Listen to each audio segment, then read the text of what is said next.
इधर कचरा उधर कचरा सारा साड़ी है सामने वर्कशॉप है। असी इन्ना जलील हो रहे हैं, कट्टा मिट्टी साढ़े ते पै रहा। अज तो 2 साल हो गए जी पटिया होया रोड नहीं हो गया इस रोड नूं पुटिया। अच्छा, ना कोई पुछण वाला, ना कोई दस्सण वाला, ना गल ना बात। इत्थे सारी आवाम जलील होण डी, मिट्टी कट्टा खा रही है, कारोबार है कोई नहीं। तकरीबन साल 1.5 साल हो चला है, उतों शुरू होया हुण तक मुक नहीं रहा। आप आए हैं जिस टाइम, उस टाइम तो बिल्कुल ये आपको सड़क खुला मिल रहा है। जैसे ही स्कूल का टाइम होगा 1-1:30 बजे के बाद, तो यहाँ से गुजरना मुश्किल हो जाता है। इतनी ज़्यादा ट्रैफिक ब्लॉक होती है कि लोगों का हर एक बंदा तंग होता है और आपस में लड़ाइयाँ कर रहे होते हैं लोग। मसला ये है कि मैं दुबई में 30 साल काम करके आया हूँ। वहाँ सब कारोबार छोड़ के मैंने इधर आके सेटअप किया अपना कारोबार का। इधर अभी 2 साल से सड़कों की खुदाई की हुई है। कह रहे थे कि हम 10 दिन में इसको रिकवर कर देंगे। अभी मुझे 1.5 साल हो गया, मैं बिल्कुल कारोबार बंद करके बैठा हूँ। अरसा 1.5 साल तो रोड सारा टुट फुट का शिकार है और बहुत ज़्यादा हादसा का सबब बन रहा है। 2-2.5 साल तो यह काम हो रहा है। वो कहते जी 20 दिन जो तकरीबन वो ठेकेदार अद्धा काम करके नੱਜ ਜਾਂਦੇ ਨੇ अगैब हो। तकरीबन इस रोड पर कारोबार खत्म हो गया। हर बंदा जिन्ने भरा सारे परेशान ने। अस्सलाम वालेकुम, मैं हूं आपका होस्ट, आपका दोस्त आतिफ मलिक। नाजरीन, आज मैं एक ऐसी शख्सियत के एरिया में मौजूद हूं जिसके लिए कहा जाता है कि उनका वोट बैंक इतना मजबूत है कि वो किसी भी एरिया से, किसी भी हलके से, किसी भी पार्टी से खड़े हो जाएं तो वो जीत जाएंगे।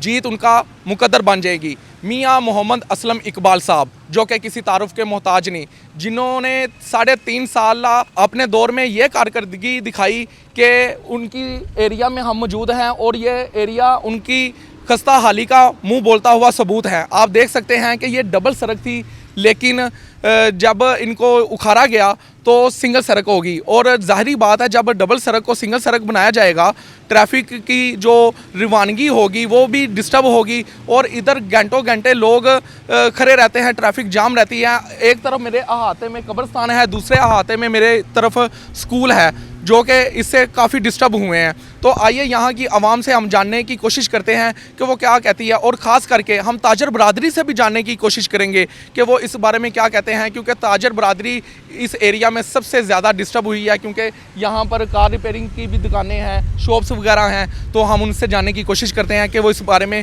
क्या कहते हैं। की सूरत हाल हैगी ये इलाके की? इलाके की तो बहुत है, देखते पे जे कचरा इधर कचरा उधर कचरा सारा साड़ी है सामने वर्कशॉप है। असी इन्ना जलील हो रहे हैं, कट्टा मिट्टी साढ़े ते पै रहा। अज तो 2 साल हो गए जी पटिया होया। उदों तो असी जलील ही हो रहे हैं। उतों जिथे काम कर रहे हैं वो कहते किराया बताओ, असी किराया नहीं बताने, वो कहते खाली करो। तो हुण दसो इत्थे की करिए? असी बहुत असी तंग है। यानी कि किराया वगैरह भी नहीं निकल रहा, कारोबार भी खत्म हो गया, ठप होकर रह गया। कहते होर बताओ।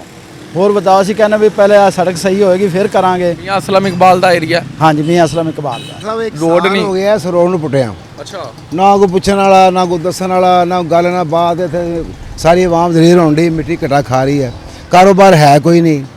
तो बिल्कुल यकीन करो, आके शाम नूं बिल्ले कटो जी ना को इत्थे पैसा लभदा है, ना को ना लेना देना को। इत्थे साढ़े गाहक वड़दा ही नहीं साढ़े को, सर एदी वजह नाल, सड़क दी वजह तो यानी कि डिस्टर्ब होए हुए हो। जी हाँ जी। इस वास्ते इन्हां दी मेहरबानी है, इन्हां के रिक्वेस्ट कर रहे हैं कि यह सड़क बनाई जाए, तो गरीब आदमी का रोजगार खुले और आज की रोटी लभे। कोई बंदा या किसी दारे किसी वल गए जे तुसीं अपनी फरियाद लैके, रिक्वेस्ट लैके? कोई आंदे ने कि वो सामने कब्रिस्तान के कोल उन्होंने उत्थे दी खुदाई, वो भी छड़ के टुर गए ने। ਇਹ ਸਾਰੇ ਵਰਕਸ਼ਾਪ ਨੇ ਜਿੰਨੀ ਲੈਣ ਦੇ ਇੱਥੇ ਬੰਦੇ ਸਾਡੇ ਭਰਾ ਬੈਠੇ ਨੇ, ਸਾਰੇ ਵਿਚਾਰੇ ਆਵਾਜ਼ਾਰ ਬੈਠੇ ਨੇ। ਕੋਈ ਕੰਮ ਨਹੀਂ, ਕੋਈ ਕਾਰ ਨਹੀਂ, ਕੋਈ ਲੈਣ ਦੇਣ। ਤੇ ਇਹ ਇਨਾਮ ਨਾਲ ਗਏ ਸੀ। ਅਸੀਂ ਇਹਨਾਂ ਨੂੰ ਰਿਕੁਐਸਟ ਕਰ ਰਹੇ ਹਾਂ ਕਿ ਤੁਹਾਡੀ ਮਿਹਰਬਾਨੀ ਹੈ ਕਿ ਸਾਡੇ हाथ रहम करम करो बस। आप देख सकते हैं कि मेरे एक हाथ में स्कूल है और मेरा कैमरामैन अकबर अली आपको दिखाएगा स्क्रीन पर कि दूसरी जगह पर कचरे के अंबार लगे हुए हैं। एक साइड पे स्कूल है, एक साइड पे कचरे के अंबार लगे हुए हैं और इसी के ऑपोजिट साइड पर कब्रिस्तान है, जहाँ पर खुदा ना खास्ता अगर किसी ने दफनाने आना है तो पहले उसको घंटों घंटे इंतज़ार करना पड़ेगा, ट्रैफिक जाम हो जाती है। अभी तो बहाल है क्योंकि आज हफ्ते का दिन है। तो आपने बात सुनी, उनका यही कहना है कि हमारे कारोबार मुकम्मल तौर पर तबाह हो गए हैं, कारोबार नहीं है, महीना फ़ौरन आ जाता है, किराया नहीं निकाला जाता और 2 साल हो गए हैं कि अभी तक सड़क नहीं बनी और ये टूट फूट का शिकार है। मज़ीद हम ताजर बरादरी के पास जाकर पूछते हैं कि वो इस बारे में अपना क्या मौक़िफ़ देते हैं। बहुत ज़्यादा मिट्टी जमा हुई है, बहुत ज़्यादा हवा चल रही है, बहुत ज़्यादा मिट्टी उठेगी और अंदर जाएगी। ਤਕਰੀਬਨ ਅੱਧਾ ਕਿਲੋ ਦੀ ਮਿੱਟੀ ਅੱਜ ਖਾਵਾਂਗੇ। ਅੱਧਾ ਕਿਲੋ ਮਿੱਟੀ ਖਾ ਜਾਓਗੇ? ਹੋਰ ਕੀ ਕਰੀਏ, ਉਹ ਕਦੋਂ ਉੱਡੇਗੀ ਤੇ ਅੰਦਰ ਹੀ ਜਾਏਗੀ। ਖਾਵਾਂਗੇ, ਖਾਣ ਤੋਂ ਇਲਾਵਾ ਹੋਰ ਕੀ ਹੈ। ਤਕਰੀਬਨ ਸਾਲ ਡੇਢ ਸਾਲ ਹੋ ਚੱਲਾ, ਉੱਥੋਂ ਸ਼ੁਰੂ ਹੋਇਆ ਹੁਣ तक मुक नहीं रहा। अगों अल्लाह की ज़ात बेहतर जानती है। जैसा कि मैंने आपको स्टार्टिंग में बताया कि एक अहाते में कब्रिस्तान है, दूसरे अहाते में स्कूल्स भी हैं, तो मेरे साथ एक भाई मौजूद है, हम उनसे पूछते हैं कि वो इस बारे में अपना क्या मौक़िफ़ देते हैं। अस्सलाम वालेकुम जी। वालेकुम सलाम भाई। सर, क्या सूरत हाल है इधर? बच्ची को आप लेने आए हैं, स्कूल से पिक करने आए हैं, तो क्या कहेंगे आप? कहने का ये है कि आप आए हैं जिस टाइम, उस टाइम तो बिल्कुल ये आपको सड़क खुला मिल रहा है। जैसे ही स्कूल का टाइम होगा 1-1:30 बजे के बाद, तो यहाँ से गुजरना मुश्किल हो जाता है। इतनी ज़्यादा ट्रैफिक ब्लॉक होती है कि लोगों का हर एक बंदा तंग होता है और आपस में लड़ाइयाँ कर रहे होते हैं, लोग आपस में लड़ रहे होते हैं।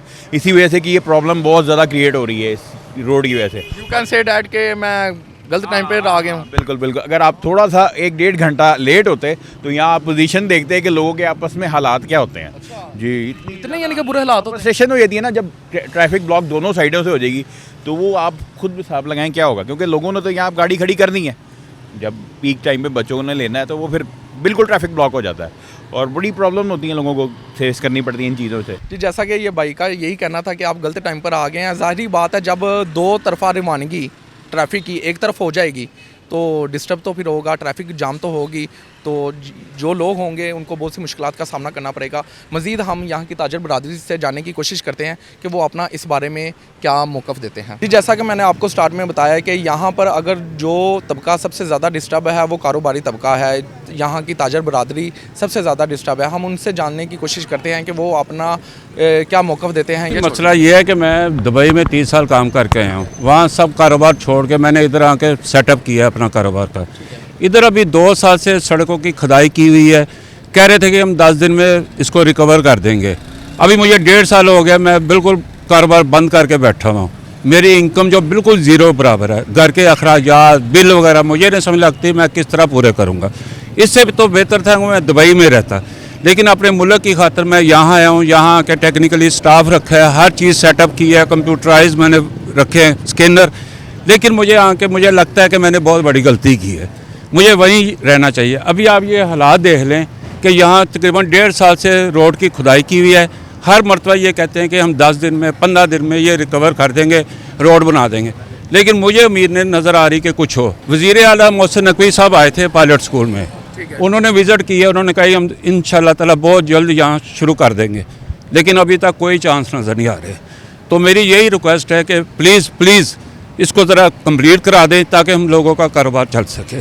ये एक सवालिया निशान है कि एक भाई दुबई से आए हैं पाकिस्तान में इसलिए कि यहाँ पर अपना कारोबार सेट कर सकें, लेकिन वो ये कहने पर मजबूर हो गए हैं कि मैं क्या करूँ, मेरा यहाँ पर जो मैंने पैसा लगाया है वो मुकम्मल तौर पर कारोबार तबाह होकर रह गया। ये एक सवालिया निशान है हमारे हुक्मरानों के लिए, हमारी रियासत के लिए, कि हम वोट के लिए एक दूसरे के गिलेबान तो पकड़ते हैं, लेकिन जो तरक्याती काम है उनको हम पीछे छोड़ देते हैं। तो चाचू जी की कहोगे इस बारे में? अरसा 1.5 साल तो रोड सारा टुट-फुट का शिकार है और बहुत ज़्यादा हादसा का सबब बन रहा। अक्सर ही आए रोज़ हादसा होया होंदा, ट्रैफिक जाम रहिंदी। उस तो इलावा मुआशी तौर पर बहुत परेशान हो गए, कारोबार तबाह होकर रह गए, किराए देने भी मुश्किल हो गए ने, बहुत ज़्यादा परेशान हाँ। किराए देने मुश्किल हो गए ने, कारोबार तबाह हो गया है, 2 वक्त की रोटी कमाना महाल हो गया है। 2-2.5 साल तो यह काम हो रहा है। वो कहते जी 20 दिन जो तकरीबन वो ठेकेदार अद्धा काम करके नस जाते हैं, अगैब हो जाते। तकरीबन इस रोड पर कारोबार खत्म हो गया, हर बंदा जिन्ने भरा साढ़े परेशान ने। तो मकसद कहता है कि तुम क्या हो जी उन्होंने अगर रिसर्च करो कि साढ़े कारोबार जो सड़क कंप्लीट करान कि साड़ी आमदरफ सही हो। गाहक आंदे नहीं, देखो बिल्कुल ही जीरो होया सारा काम। बस इस तरह ही गुजारा करें। अल्लाह पाक ही निज़ाम चल रहा है, बंदे के वास्ता काम नहीं है। अल्लाह पाक ही निज़ाम चला रहे हैं बिल्कुल। हाँ जी, बहरहाल ज्यादती है। देखो इस रोड के 3 साल हो गए ने, ये कुछ भी नहीं हो रहा। इलैक्शन हो रहे हैं अगे, वोट किनू दोगे? किसी ने भी नहीं देना। क्यों नहीं देना? असी किसी क्यों नहीं वोट? मैं असी देना ही नहीं वोट। मैं तो नहीं देंगा किसी ने वोट। यह पता नहीं देना, तू देना? मैं तरीके इंसाफ को वोट दूंगा। तरीके इंसाफ जी ये मेरा। सड़क का प्रोजेक्ट किन्ने स्टार्ट करवाया या किन्ने तौर पर की पता थानू? नहीं ये नहीं पता सानू। मियां मोहम्मद असलम इकबाल।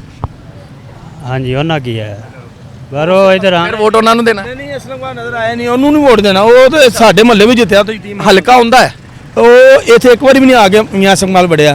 और महमूद रशीद जितया सी, वो अज तक नहीं बढ़िया। जी, जैसा कि आप मेरे बैक साइड पे देख सकते हैं कि एक कब्रिस्तान है जो कि ये वादद रोड वाली साइड, वादद कॉलोनी का एरिया है, जिसकी एक साइड पे बहुत से डिफरेंट स्कूल्स भी हैं, पायलट स्कूल भी है, गवर्नमेंट स्कूल भी है और बहुत सारी वर्कशॉपें भी हैं। तो अगर खुदा ना खास्ता कोई वफात पा जाता है या अल्लाह को प्यारा हो जाता है तो उसको दफनाने के लिए भी इधर घंटों घंटे लोग खड़े रहते हैं जनाजा लेकर। ये एक सवालिया निशान है, ये एक बहुत ही अफसोस की बात है। और एक तरफ मेरा कैमरामैन अकबर अली आपको दिखा सकता है कि एक तरफ मिट्टी के अंबार लगे हुए हैं और उसके ऑपोजिट साइड पर एक ही रोड है, सिंगल रोड है, जो कि बहुत सारे एक्सीडेंट का बायस बनता है। क्योंकि ज़ाहिरी बात है, मैं फिर कहूँगा कि अगर दो रोडों की ट्रैफिक एक सड़क पर आ जाएगी, एक रोड पर आ जाएगी, तो ज़ाहिरी बात है तो एक्सीडेंट तो होंगे। और मैं यहाँ पर आपको बताता चलूँ कि आए रोज़ यहाँ पर एक्सीडेंट देखने को मिलते रहते हैं। ये एक सवालिया निशान है हमारे हुक्मरानों के लिए, हमारी रियासत के लिए, हमारे मुल्क के लिए, कि जब भी कोई MPA MNA या जो मुतलका इंसान होता है, इदारा होता है, वो इस तरह का जो प्रोजेक्ट शुरू करता है, लेकिन जैसे ही हुकूमत चली जाती है, उसका टेन्योर पूरा हो जाता है या जैसे भी हुकूमत ख़त्म हो जाती है, तो ये मलबा वो अगली हुकूमत पर डाल देते हैं। काम, प्रोजेक्ट, जो भी मामलात होते हैं उधर ही ठप हो जाते हैं, उधर ही रुक जाते हैं। लेकिन बाद में क्या जी, नए बंदे आएंगे, वो कहेंगे कि हमें वोट दें, हम ये आपका जो तरक्याती काम है उसको बहाल करेंगे, उसको करेंगे। लेकिन ये एक सवालिया निशान है। ऐसी चीज़, ये मामलात ख़त्म होने चाहिए। ये जो इंसान जो भी प्रोजेक्ट स्टार्ट करे तो उसको पहले इस चीज़ का सोच लेना चाहिए कि क्या आया मेरे पास बजट है। अगर मेरी हुकूमत चली भी जाएगी, मैं अपनी सीट से वापस उतर भी जाऊंगा, तो क्या मेरे बाद भी ये प्रोजेक्ट इसी तरह काम करता रहेगा। लेकिन अफसोस के साथ ये हमारे मुल्क में, हमारी सोसाइटी में, हमारे मुआशरे में इस तरह का कोई काम ऐसा नहीं होता। जैसी हुकूमत ख़त्म होती है, यही लफ्ज़ कहते हैं कि जी हुकूमत ख़त्म होगी, अगली बार वोट देंगे तो ये प्रोजेक्ट शुरू कर देंगे। ये एक सवालिया निशान है। खुदारा ऐसे लॉलीपॉप आवाम को ना दिए जाएँ। इसी के साथ मुझे आतिफ मलिक को इजाज़त दीजिए। अल्लाह निगहबान।